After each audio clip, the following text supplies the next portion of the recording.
Great. Hi, hello everyone. Thanks for joining us on your lunch break. Happy spring and happy Women's History Month. My name's Elizabeth Boltz. I am trustee for the NorCal ASLA chapter and co-chair of the Biodiversity and Climate Action Subcommittee for our chapter. I am a senior lecturer in landscape architecture and environmental design at UC Davis. I also have Mingyao Wang from SWA Group with us, and Laura Lohr, who's our executive director, providing technical support. And hopefully Fiwa Ogundape from Einweiler Kuhl is also helping co-host. I think she might be dropping in later this morning. So on behalf of the chapter, thank you for joining this Lunch with Leaders talk, Connecting Science and Practice, Navigating Trade-offs and Co-Benefits of Biodiversity and Health. So before we get started, a few announcements about our chapter, what's going on. Hopefully, if you are members, you've gotten our announcement about the 2024 awards presentation and annual meeting. That will be on Thursday, April 18th at Lake Chalet in Oakland at 6:30. And our second announcement, we are planning a local symposium, the first one ever. It'll be happening in early June, June 8th in Oakland. I think we also sent out an announcement about that. There is a call for entries for the symposium, and that's due April 6th. So if you have a team together or a topic that you'd like to present and share with our membership, that would be awesome. If you're interested more in our Climate Action Committee, we also are doing a call for volunteers for the Biodiversity and Climate Action Subcommittee. So please email any of us on the committee or message us in the chat if you want to learn more. And if you missed any of our past webinars, you can find the recordings on our chapter's website and on our YouTube channel. So again, just a couple housekeeping notes before we start. If you're comfortable, turn on your camera so we can get to know each other. It's great to see people, but please do keep your microphones muted. And we're going to use the chat function if you have any questions during the presentation, and we'll save the Q&A for the end. So today we have three great leaders joining us. Vanessa Lee is an associate environmental scientist at the San Francisco Estuary Institute and a member of our chapter's Biodiversity and Climate Action Subcommittee. She has an interdisciplinary background in environmental planning, landscape architecture, and arboriculture. She delves into research exploring pathways and science-based approaches to maximize the ecological and ecosystem service potential of urban green spaces. She holds dual master's degrees in landscape architecture and environmental planning and city planning from UC Berkeley, where she was also past president of the ASLA student chapter there. We also have Karen Verpeet, who is Managing Director of the Resilient Landscapes Program at the San Francisco Estuary Institute and a former ASLA NorCal Chapter Executive Committee member. She is a registered landscape architect with 20 years of professional experience in the design and planning of habitat restoration and open space projects. She works closely with partners to inform their strategic and technical decisions. She holds a master's in landscape architecture from the University of Michigan and a Bachelor of Science in Environmental Biology and Management from UC Davis. Go Aggies! And we have Dr. Kelly Ignayan, who is a senior scientist with the San Francisco Estuary Institute Resilient Landscapes Program. So she leverages her expertise in wildlife and statistical ecology. She has a degree from UC Berkeley focused on studying how the California bird community responds to global changes, particularly shifts in climate and wildfire patterns over the past century. At SFEI, Kelly is committed to developing resilient landscapes that promote biodiversity, spanning from the bays, marshes, and urban areas to the Sacramento Delta. So we are honored to have these three incredible women with us, and now I will pass it over to Vanessa to start the presentation. Thank you, Liz. So I'm going to share my screen right now.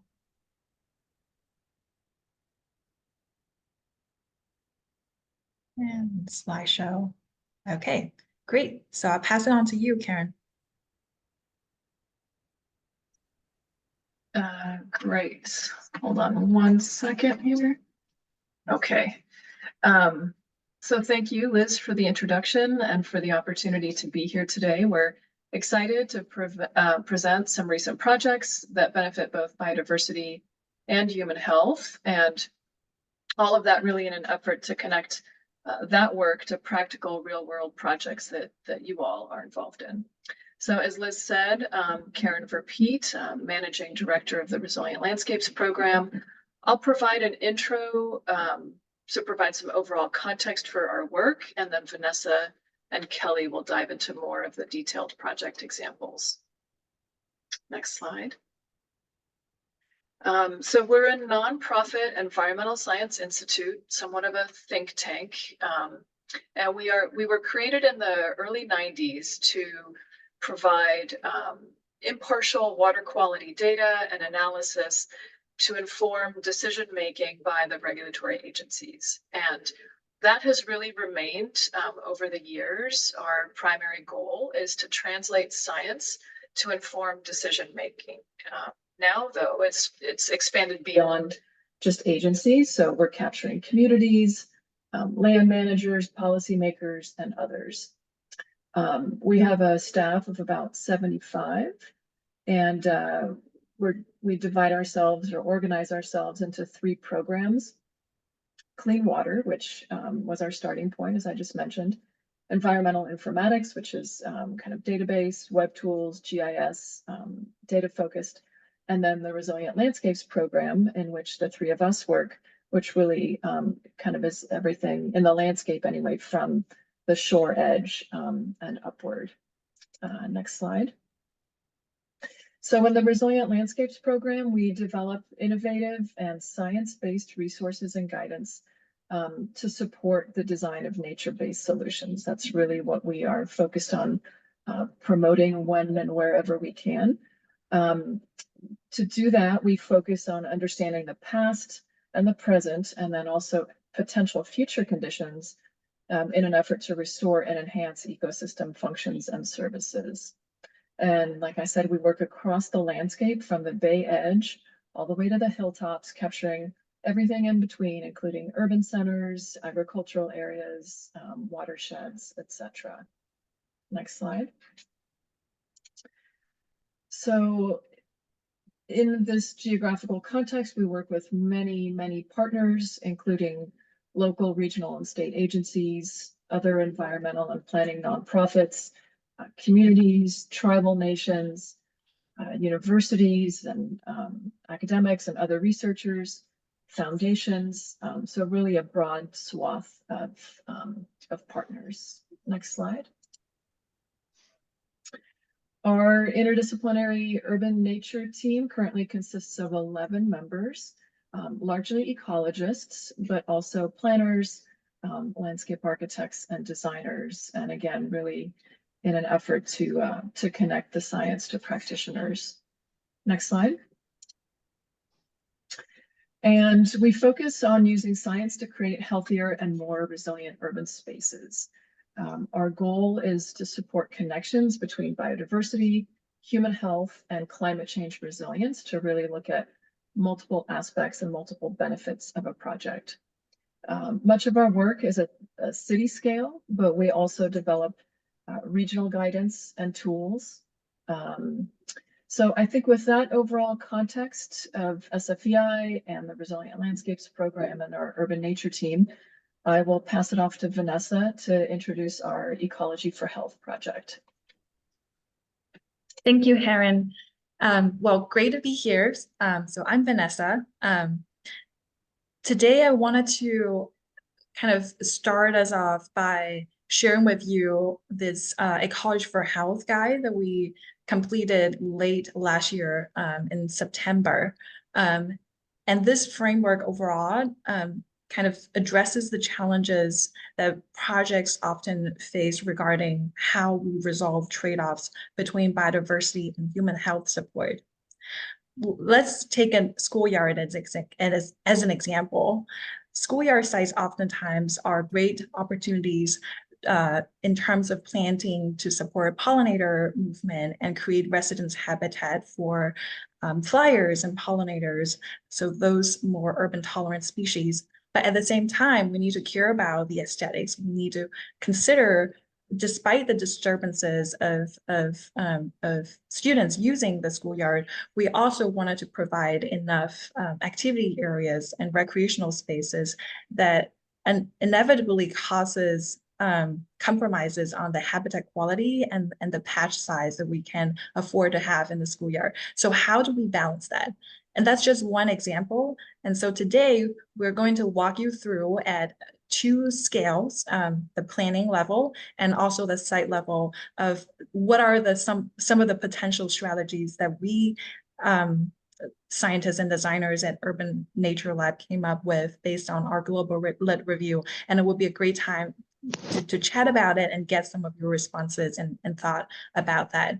And so with that, we're going to insert two project examples, which Kelly is going to present.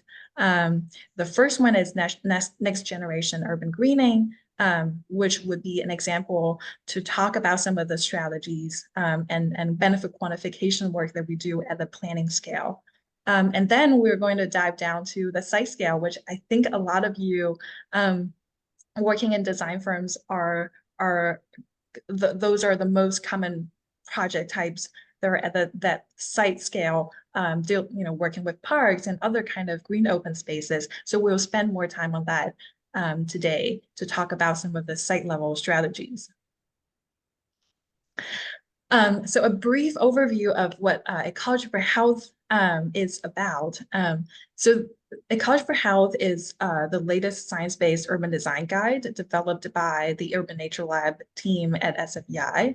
It's completed in 2023 and the project started 2019.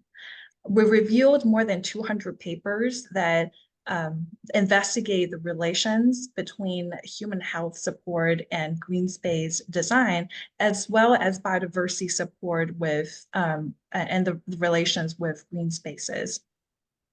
And so the guide really tried to use to consider both science research and also the application of science research that are based on understanding these key pathways and how we can then come in and use a design lens trying to dissect some of those pathways and think about the potential applications across different urban green space typologies and also at the planning level.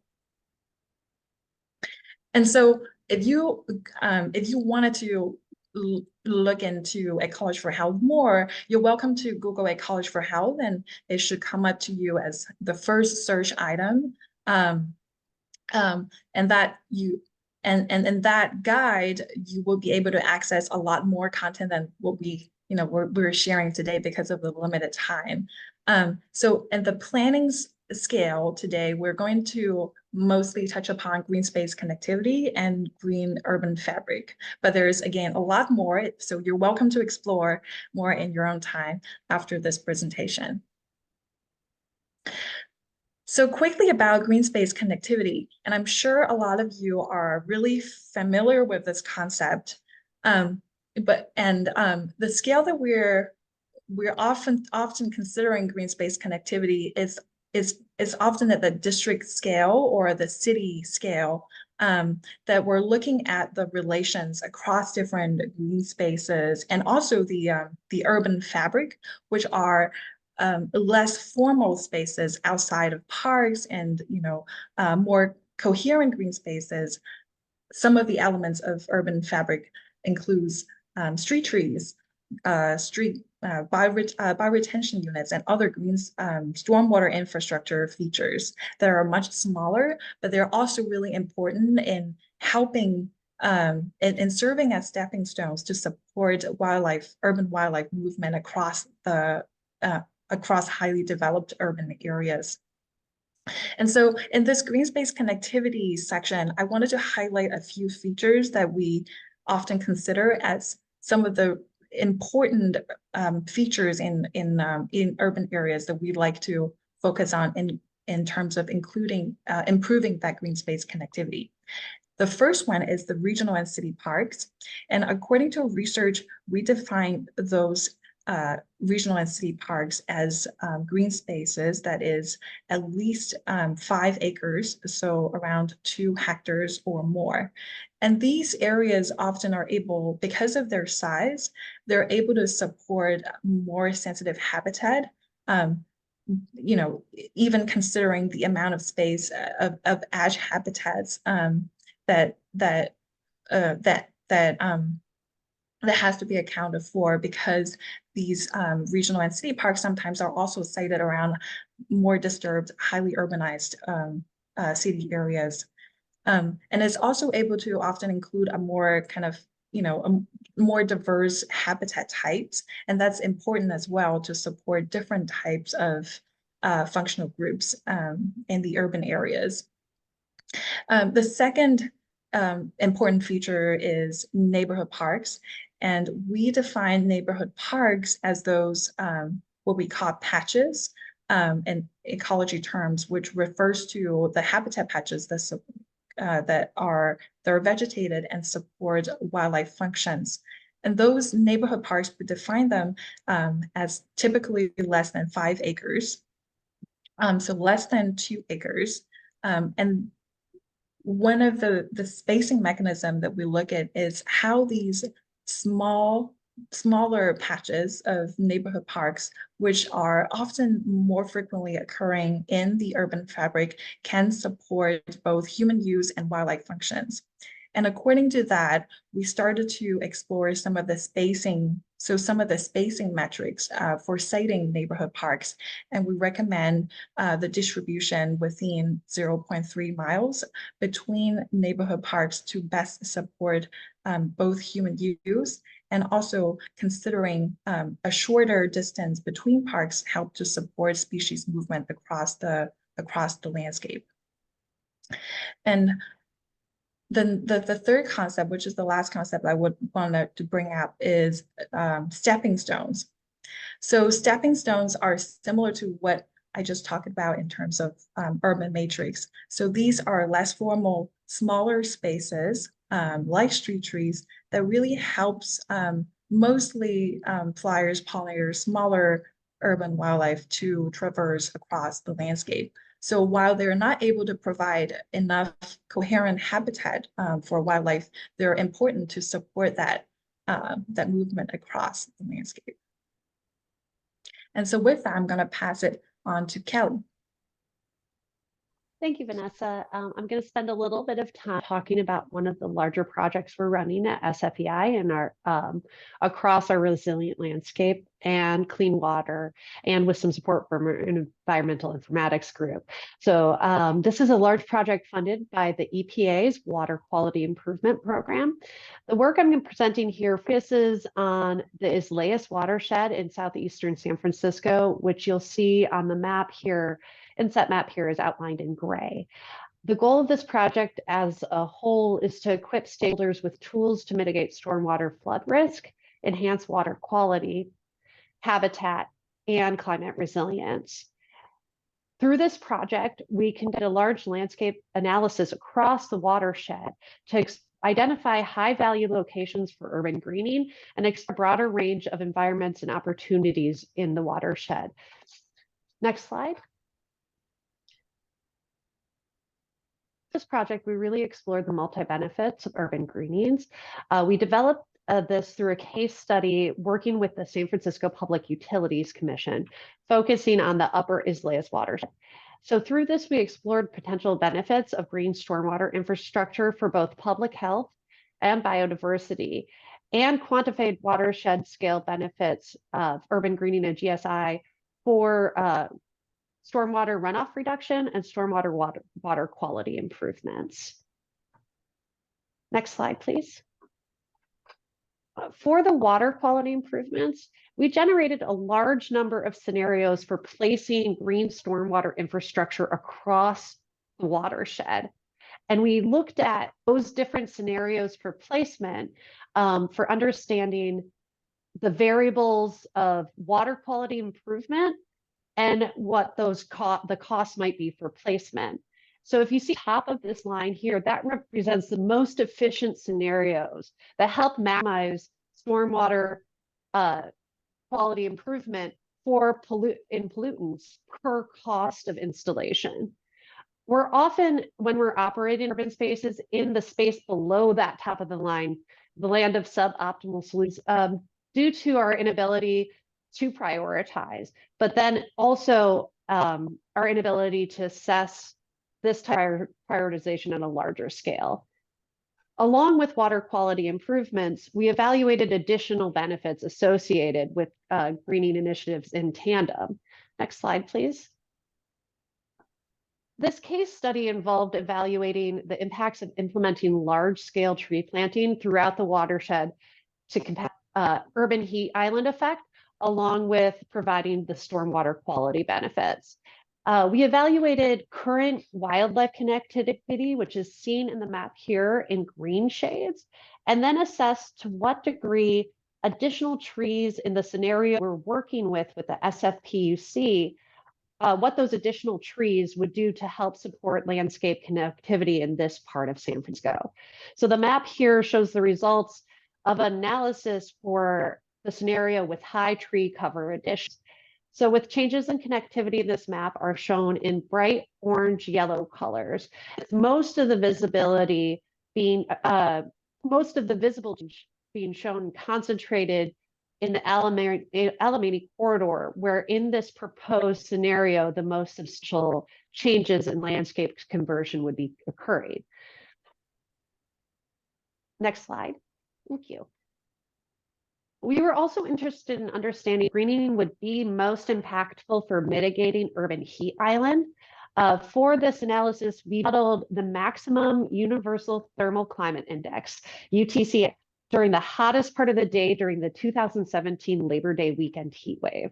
The UTCI index is an index that incorporates a variety of variables that influence thermal comfort, including the ambient temperatures and humidity, and is a strong indicator of heat-related health risks. Here you can see in the model for the Isleas watershed that the dark red pixels are the hottest sites in the water, and the pale yellow are the coolest sites. And black are buildings that were removed from the analysis. So what we see in the watershed are that there are cooler areas near large parks and blocks with more trees, for example, around San Bruno Mountain Park, McLaren Park, and Glen Canyon Park, and hotter in areas with fewer trees and less green space. For example, in the Excelsior neighborhood, which is an industrial area around the industrial areas around Indian Basin and the 280 and 101 freeways. We also found that urban heat island effect is not evenly distributed across the watershed, but instead varies by neighborhood and even block. Using these results, we can prioritize where to place green infrastructure based on where it will have the biggest impact on heat reduction, where it is needed most. Next slide. To understand the site scale impacts of urban heat island and relative to urban greening, we zoomed in to a bike path that was proposed as part of this urban greening scenario to be input into the Alameda corridor. So we extracted temperature along the bike lane for baseline and the urban greening scenario during a heat wave. And what we found was there was an average cooling of 6.4 Fahrenheit and a maximum cooling of 12 degrees Fahrenheit along this bike corridor. Next slide, please.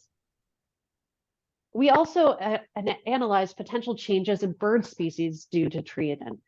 Using the example species on this slide here to illustrate expected response to the land cover change in the greening scenario, we showed the predicted increase in the likelihood of presence of more urban sensitive species. We used two sets of example birds to illustrate the expected response. The plots here show the change in the chance that a species will occur after the improvements in the Alameda corridor. On the left side is the chance of occurring under baseline conditions, and the right side is the probability under the high tree scenario that we were working with. As you can see, for urban adapted species, the model predicts either no change or a decrease in the chance of being present at site. And for more urban sensitivity species, the model predicts a significant increase in the likelihood of being at the site. I think I'm passing it back to Vanessa now. Thank you, Kelly. And so that the next generation urban greening example where Kelly presented is a great example to show to indicate the multiple benefits in terms of urban heat, urban wildlife support that urban greening efforts can provide. And so when in Ecology for Health, the planning strategy really focuses on how we can develop a more connected and higher quality green space network in the urban areas that's able to support both human recreational uses and other social uses, as well as urban wildlife functions. And so now I'm going to bring you down to a scale down to site strategies. And in this presentation, we're going to touch upon the 3 different site typologies. The first one is regional and city parks. The second one is neighborhood parks, and also greenways. So I'm going to first start with regional parks. One important thing when we start to develop a landscape plan and design strategies for regional parks is to understand the difference between edge habitats and also more sensitive habitat zone.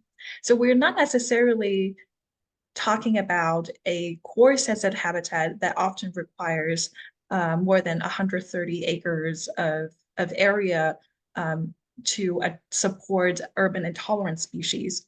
Oftentimes, the kind of regional parks spaces that we have are much smaller than 130 acres, but they're still able to support a diversity of habitat types, as well as some of the relatively more sensitive urban tolerant species.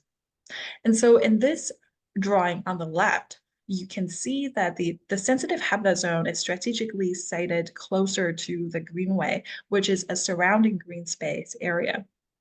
And the reason of doing that is really to respond to the density of urban development and therefore likely amount of disturbances that would vary from high density urban core to sparser residential areas.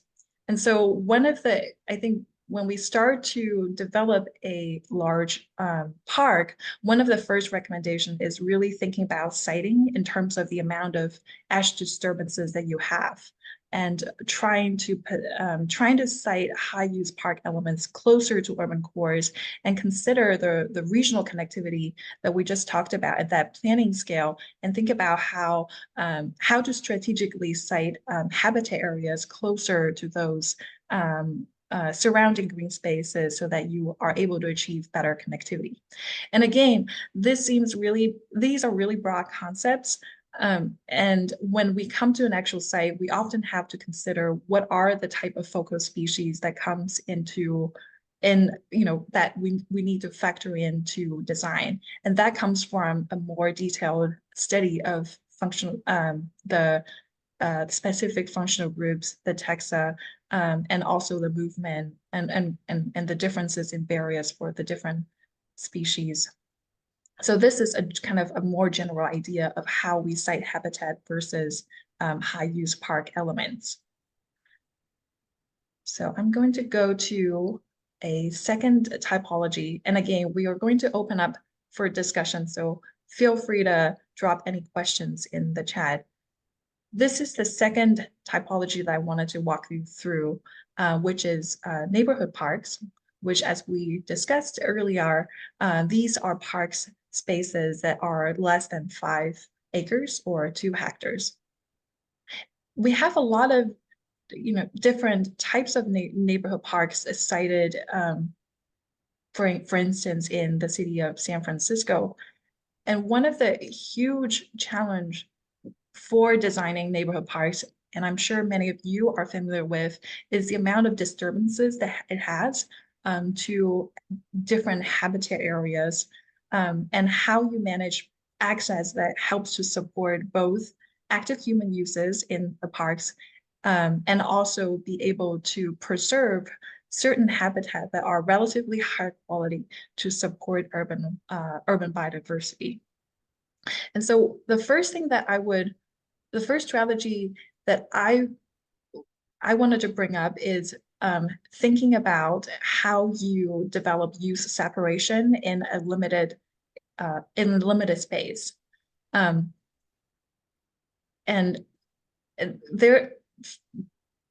I wanted to kind of talk about that in two different dimensions. The first dimension comes from understanding the different types of programs that you have to incorporate in that neighborhood park, and start to separate passive use functions or programs from active use programs, and try to look for opportunities to site those passive programs closer to more coherent habitat areas, so that you are basically creating a space where there's a lower level or kind of less intense activities around habitat areas, or more concentrated planting areas where you wanted to provide habitat for pollinators, flyers, etc. What we found in our current work in a schoolyard site is that the habitat quality is very closely related to the amount of or the intensity of human use in the adjacency of those planting. So I would say that the use separation is a very important factor to consider when you come into design and thinking about balancing the needs between wildlife use and human functions. And the second dimension I also wanted to bring out, which I think is important to consider, is the amount of lawn we use in neighborhood parks, and also sometimes in regional parks as well. Lawns are great features to support active human uses. However, they are not ideal for urban heat island mitigation, for wildlife support, etc., because they don't really provide the kind of structural complexity and shade that's needed to support those ecological functions. And so I would recommend thinking strategically about both the siting and also the sizing of lawns in neighborhood parks, and really trying to reserve lawns only for active human uses, such as near natural play structures indicated in this plan. And so those are the two high-level strategies that I wanted to bring forth for neighborhood parks. And again, would love to hear some of your thoughts and ideas around that. So I'm going to go through the last typology relatively quickly. So this is in greenway typology that we developed. So on the left, you can see on the plan where we try to cite multi-use paths, which are paths that allows jogging, cycling, walking, and all kind of more active, recreational uses and passage on the edge of a sensitive habitat. So the idea here is really trying to reserve as much as possible a coherent habitat area that is able to include or able to support relatively more sensitive urban wildlife. And trying to limit the amount of access across the sensitive habitat areas as much as possible. There's still human use benefits that you can achieve through this kind of configuration. The first one is through viewing. So you can think, so there might be opportunity to site spur trails, overlook areas, picnic areas along the edge of those sensitive areas, where it still offers some level of human nature interactions, but it reduces the amount of disturbances caused to those habitat areas. And the second is you can still allow site strategically access across those habitat areas, but through limiting that, you are also creating a higher, a better quality habitat that is associated with that also have mental health benefits. one example is that if you allow more diverse plants to be able to establish in those habitat areas, the microbial diversity in the air has a positive impacts in reducing the amount or the asthma rates of children because of the diversity that they're able to expose to. And that kind of plant richness and perceived diversity also have other associated mental benefits for not only children, but also adults. And so with that, I'm going to pass it on to Kelly to talk about our next example project. Thank you, Vanessa. I'm going to discuss the Sunset Natural Resilience Project to close out our presentation today. This project is funded by the State Coastal Conservancy and is a suite of 5 adjacent projects in Western San Francisco. This is a really large interagency project with more than 10 participating partners, including the Golden Gate National Parks Conservancy, the San Francisco Municipal Transportation Agency, SF Recreation and Park Department, SF Public Utility Commission, SF Department of Public Works, the California Native Plant Society, the Presidio Trust, and the Association of Ramatushilone, the Friendship House, and the Cultural Conservancy. These projects, the suite of 5 projects, are targeted to increase the ability of human and natural communities to adapt and prepare for the impacts of climate change.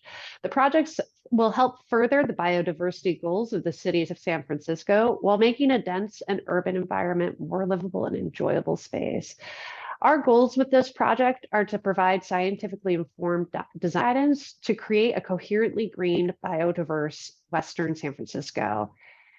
These 5 projects that we're working with represent disparate urban typologies that can provide a case studies for urban greening. So Vanessa, next slide.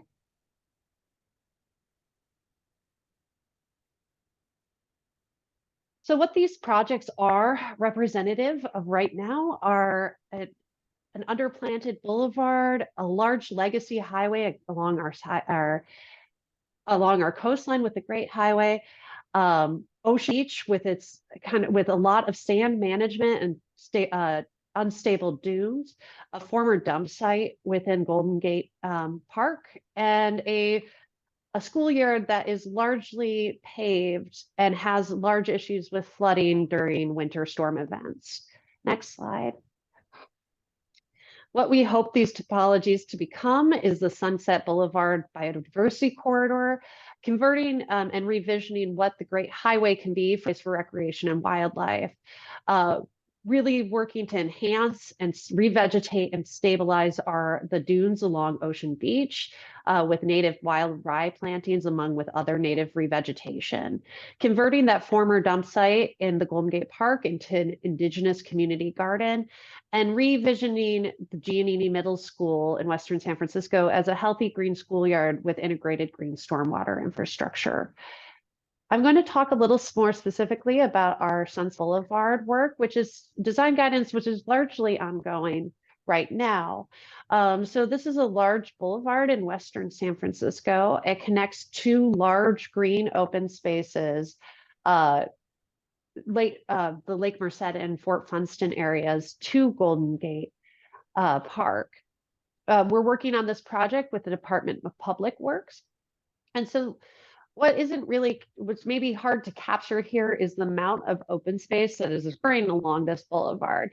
It has nearly 2.8 acres of open space per block, which is separated into 2 1.4 acre patches by Sunset Boulevard itself. That cross 17 blocks and nearly 2.5 miles. So the current conditions on the boulevard are really mostly mowed, short stature vegetation with very little understory, and kind of a scattering of mostly non-native trees across each block. Next slide. And working with the Department of Public Works, we're really working on guidance to help inform increasing plant diversity and vegetation structure while really thoroughly accounting for the maintenance needs and the needs of high plant persistence and survival in an urban revegetation at this scale. We're also focusing on how to site and how to spatially structure and size these types of planting guidance to help benefit this this feature to behave as a wildlife corridor connecting Western San Francisco. So this includes things like thinking about planting near cross streets to better support passage of both pollinators, flying vertebrates, and medium-sized ground moving animals, thinking about how we use the road verges, which is often right along Sun Boulevard, which these are often spaces that are underused in urban areas and across our infrastructure as a whole. But the areas right adjacent to road traffic can be very high value areas for pollinators, and also that they provide these long linear areas to also support dispersal and movement, along with the resources for pollinators to feed in those areas. One of the things that there's been some small pilot pollinator gardens that have been installed in Sunset Boulevard by the California Native Plant Society, and we're really trying to take their lessons learned from this effort to think of how to place these into the landscape in the future. And we really targeting these to be at concentrated areas that are balanced, that are spread across the boulevard, really concentrate the need for the high maintenance of these areas, and to allow for these resources to people along the boulevard. Again, with these spaces throughout the project, they're really trying to integrate both recreational and human use, along with support for biodiversity and providing great high quality spaces for residents and wildlife alike. And Vanessa, are you closing out our talk here? Sure. So with that, I think we wanted to open up for questions, suggestions, or if you wanted to share your project and what you're doing, we would love to know, because I think we're also here because we would love to collaborate more with design firms and kind of collaboratively develop strategies, guidance, and support actual project implementation in strategizing across these different, what we're talking about, two benefits today, which is biodiversity and human health. So with that, I wanted to open up for discussion, and I'll pass it on to you, Mingyao. Yeah, thank you so much, Vanessa, Karen, and Kelly. It's really informative and helping us landscape architects a lot as well. So we have some questions for Karen.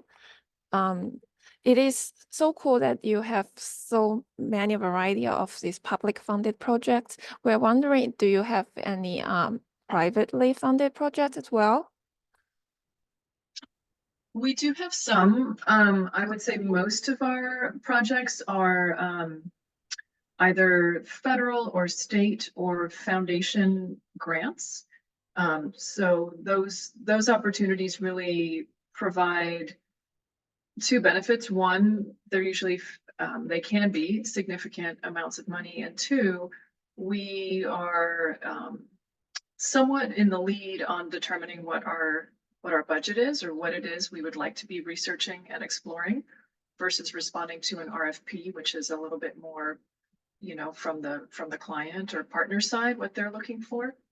That said, we do work with municipalities, cities, and counties.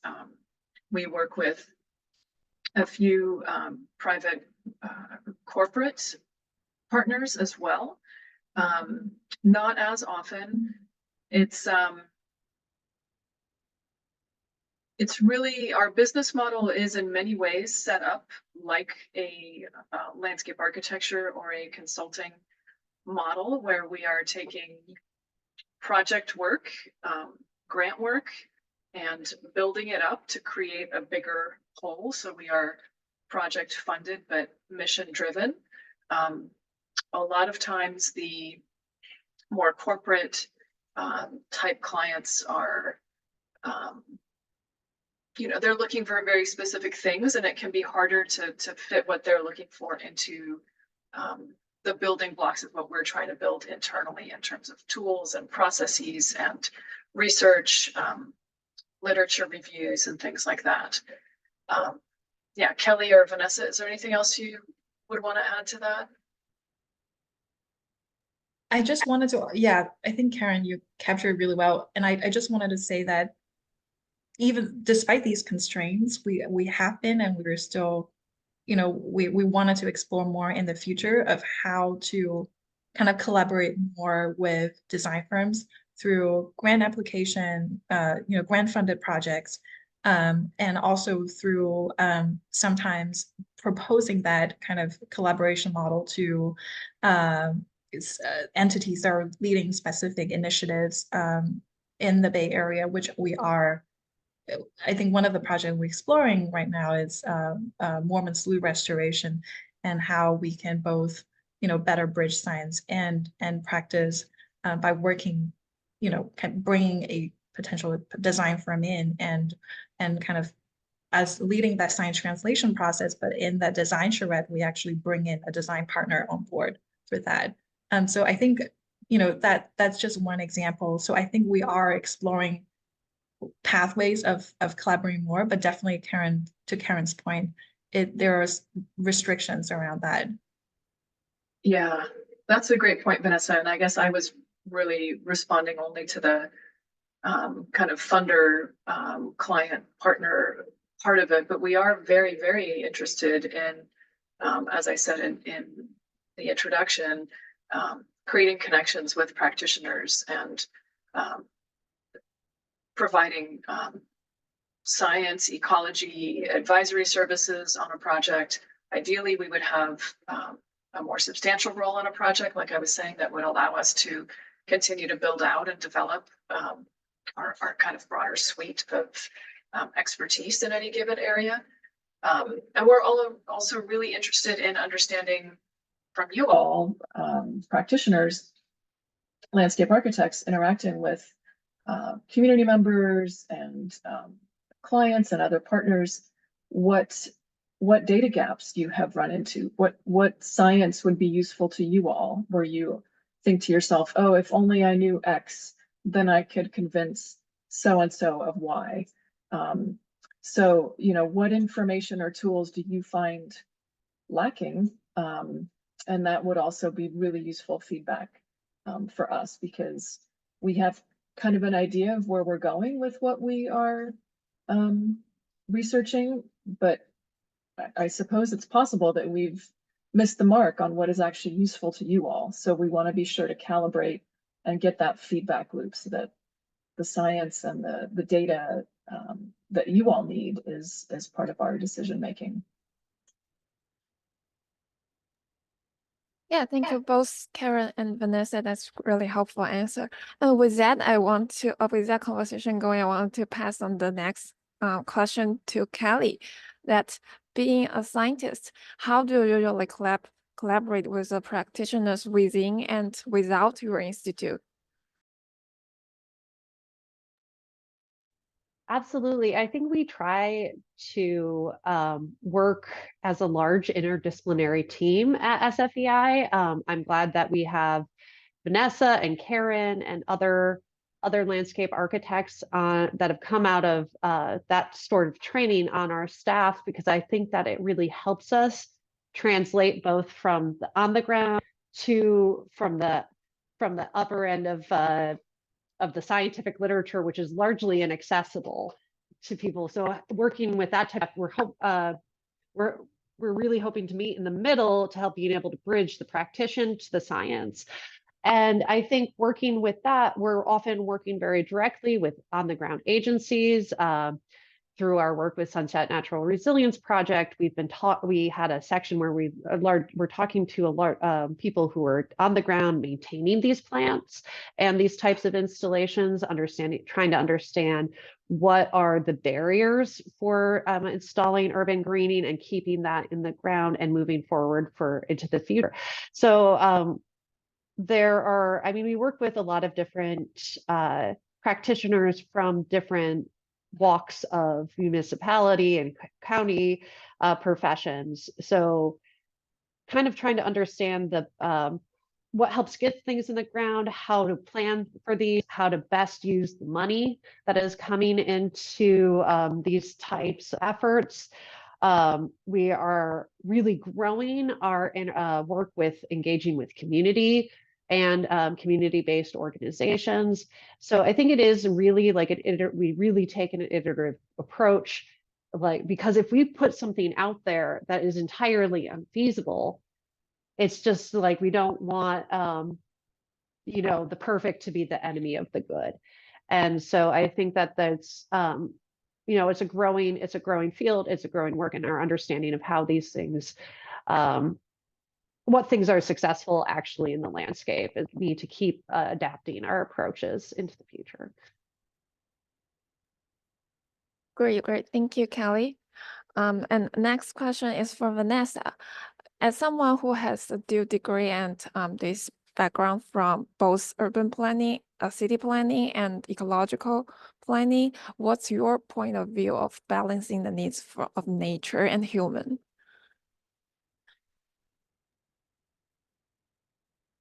I think it's very, yeah, I think that's a great question. And I think I would even add to that in terms of like, how do we balance that the disciplines of planning and landscape architecture with science, because I think that's the challenge that I encounter a lot, like in my everyday work. It's like, oh my God, you know, like there's great science research, or there's great, you know, some of the planning strategy we're thinking about, then how do we bring it to like the actual site? For example, like the several, you know, Sunset Natural Resilience, some of those sites that Kelly just presented, and how we work around that.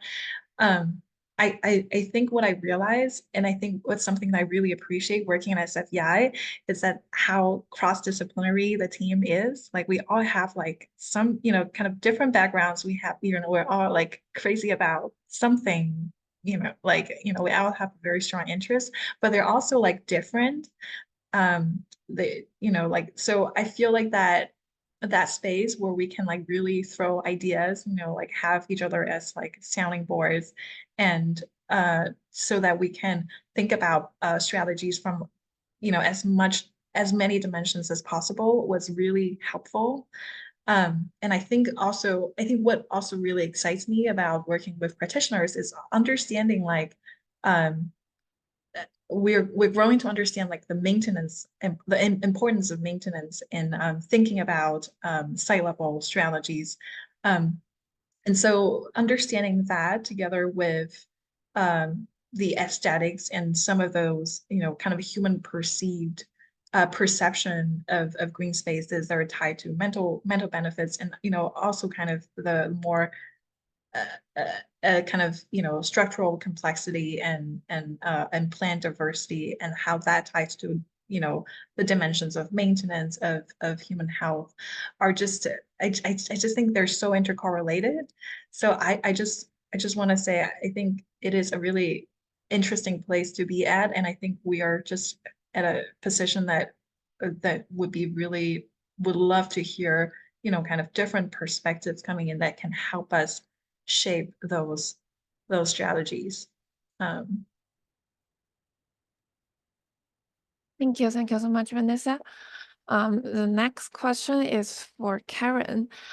So we understand that you have a lot of projects that has a lot to do with the community. So we're wondering, how do you usually engage with the community, and especially when the started area is fairly larger scale? I might actually defer to Kelly and Vanessa on some of the answer to this question. In general, I think we are continuing to develop and to grow our community outreach approach, and really wanting to reach a diverse and a very broad set of the community, you know, in our various projects. We have, in some instances, we collaborate directly with community-based organizations, and either support them in their leadership of the process, or vice versa. We also at times have worked with third-party consultants that lead the outreach process, and in those scenarios, they basically take the lead on, setting up the community meetings, doing all of the logistics around those meetings, and then we really provide the science support and content in those meetings. So it's a little bit like a one step removed. In some ways, we like that approach because one of our, I think, main strengths overall as an institute is that we are providing unbiased science and research, right? We are not an advocacy organization. We are not allowed to as part of our bylaws. So our mission really is to deliver the science and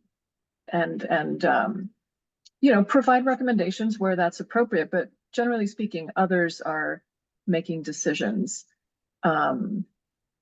So yeah, it's in those instances, it allows us to almost better maintain that impartiality because we're not seen as trying to influence the community.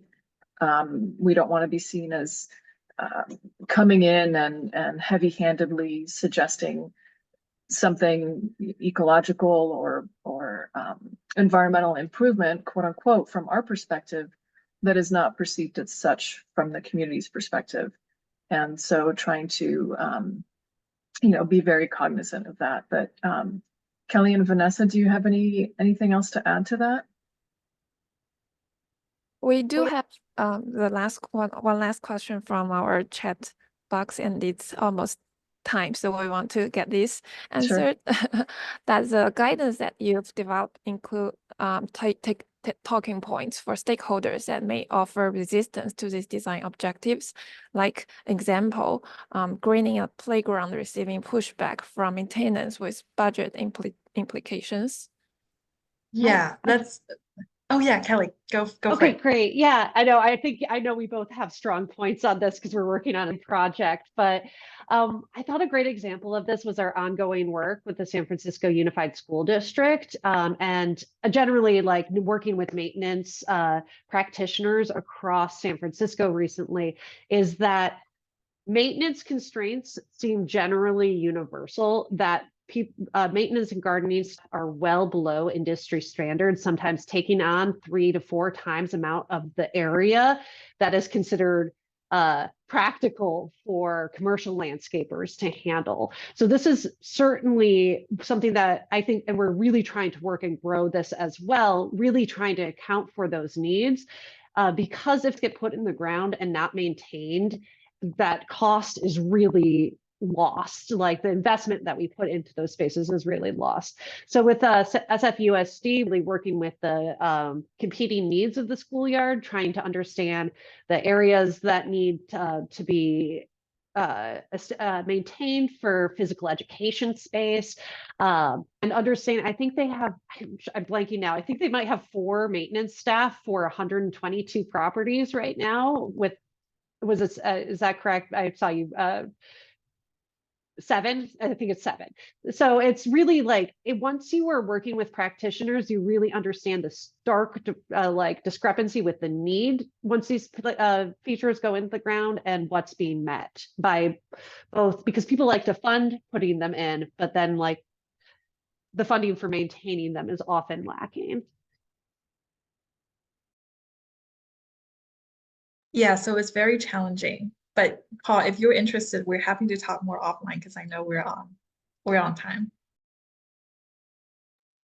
Yeah, just thank you all for coming. Thank you, Mingyao. Thank you, Laura. And most especially, thank you, Vanessa, Karen, and Kelly for this great informative session.